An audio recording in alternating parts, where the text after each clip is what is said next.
Good day, friends. I hope you're having a fantastic day so far, and thanks for joining me on this edition of Financial Talk.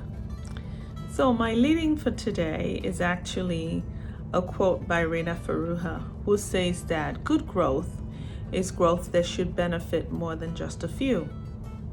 And for me, I think this is the most appropriate description for what I'm going to be talking to you about today. Okay? So it's a phenomenon that started about 10 years ago. So it's been a little while, but it started to pick up steam around here, I would say about 2 to 3 years ago, the last couple of years.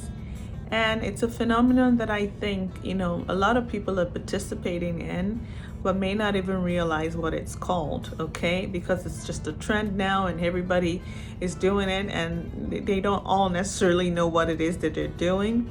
But it's something called crowdfunding, okay? And what is crowdfunding? Well, it's a process in which, people come together in large numbers to raise money in small quantities to fund a project or a business venture. And it's typically done via the internet, okay? And so the way it works is that a founder, somebody who has or feels like they have a nice project idea or venture, would go onto a crowdfunding website and start a campaign.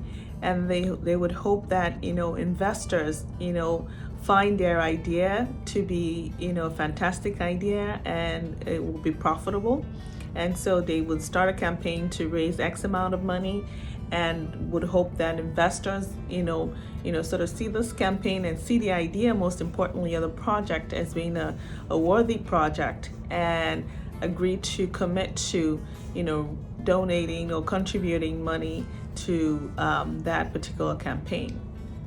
So that's the way it works in a nutshell. And in these parts, the crowdfunding trend that I see that has really taken off, or the sector that I feel like has really taken advantage of this trend, is the agri tech or the agri businesses. And basically what they do is that on their websites is that they have several different, I guess I could call them projects, whether it's in the poultry business or in the greens business or in the seafood business.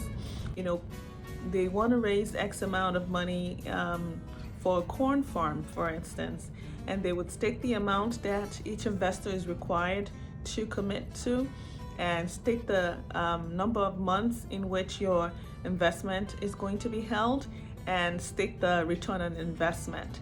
Okay, and I think this is just a fantastic way of deciding as an investor if you find such projects to be interesting and worthy.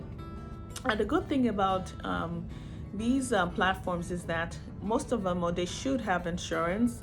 They have insurance to protect your principal, and more importantly, they're regulated by crowdfunding businesses are regulated by the SEC.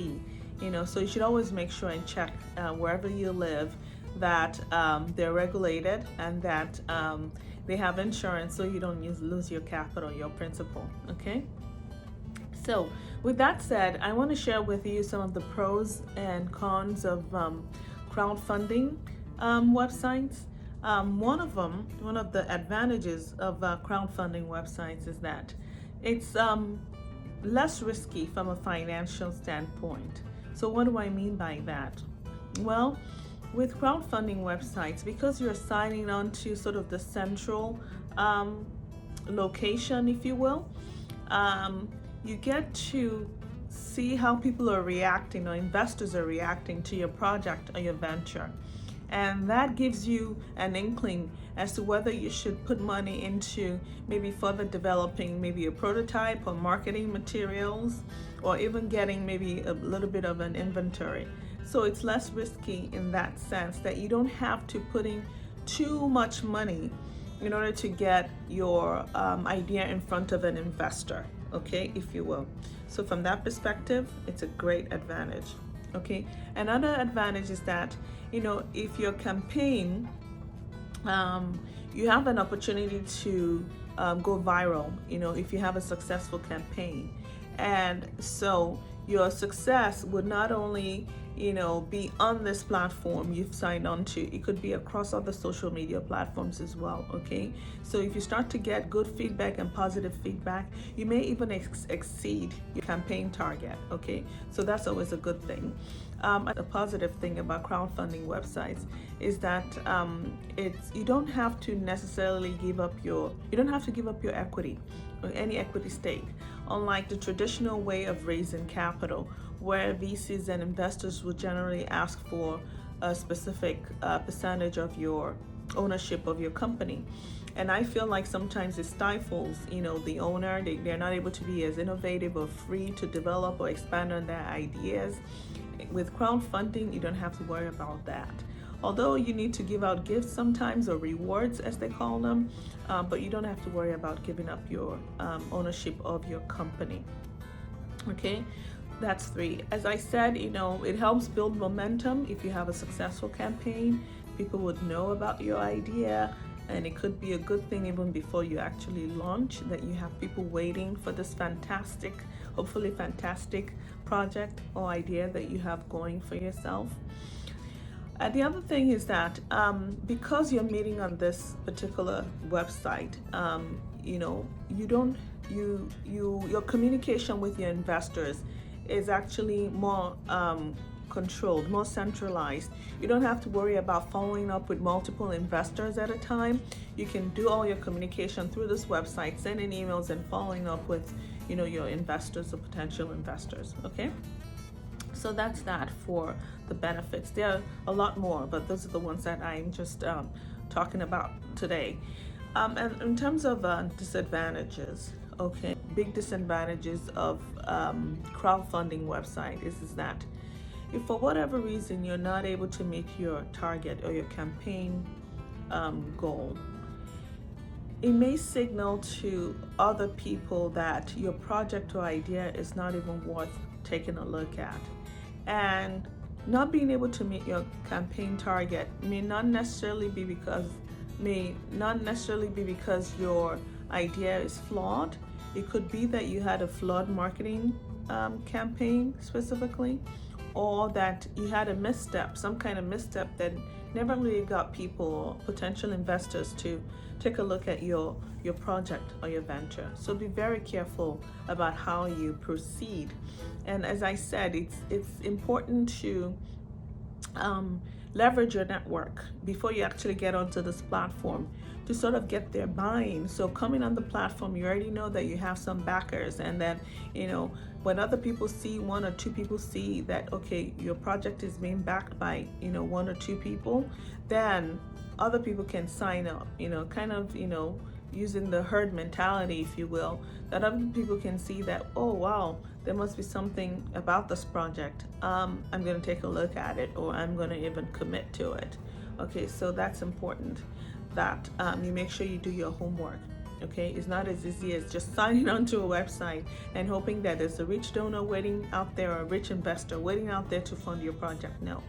Okay, so you have to make sure you do a little bit of work before you get onto this platform, so that if it succeeds, great, but if it doesn't succeed, then it's not great.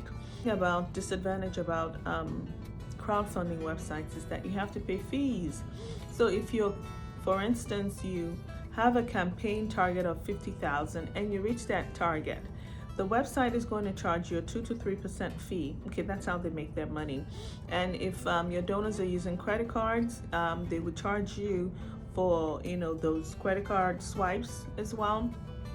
So you have to make sure that if you whatever your campaign goal is actually I would say if you need 50, you want to make it 55 or something like 60 will.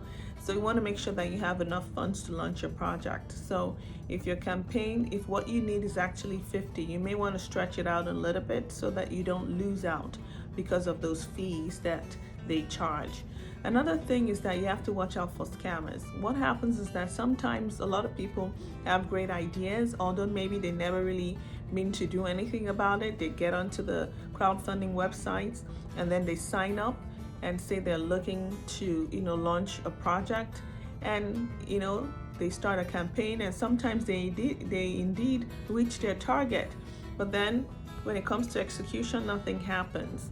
And for an investor, this is never a good sign, you know. So you want to make sure that you don't fall into that bucket, especially if you're an investor, okay? That whatever you're looking to invest in, you have to make sure that you get clarity that this is something that is actually going to happen. If for whatever reason your idea doesn't get funded, okay, you run the risk of losing your ideas to people out there who may be able to take on that idea, refine it, and make it their own. So you have to make sure you protect yourself. Make sure that you have the necessary copyright or patents so that your idea doesn't get stolen away from you if it just so happens that it doesn't get funded. And the last thing I would say is that, you know, if your project fails to gain the support or to raise the funds that it needs, and like I said, it's seen as a negative thing in the sense that everybody sees it as a failure, and you may not be able to recover from that. So please always do your homework, you know, prior to signing up to a crowdfunding website. Okay, so that's all I wanted to share with you today. I think crowdfunding is actually a very fantastic way for especially founders and maybe micro, small to medium size enterprises who may not have had, you know, who typically would not have the opportunity to sit in front of an investor. You can actually, you know, meet several different people who, you know, are willing to buy into your idea and help you, you know, launch that project, you know, that fantastic project that you have. So I think it's actually a good thing. I would say if you're an investor, always be on the lookout. Make sure that what you're funding is actually legit. And whatever crowdfunding websites you go onto, make sure that it's being regulated by the SEC or whatever regulatory body is responsible for that in your area, and make sure that it has insurance so you don't lose your principal, okay? So that's what I wanted to share with you guys today. I hope you find this video useful, and I hope you share it with your friends and family and your loved ones. Until next time, I want to wish you well and enjoy the rest of your week. Bye now.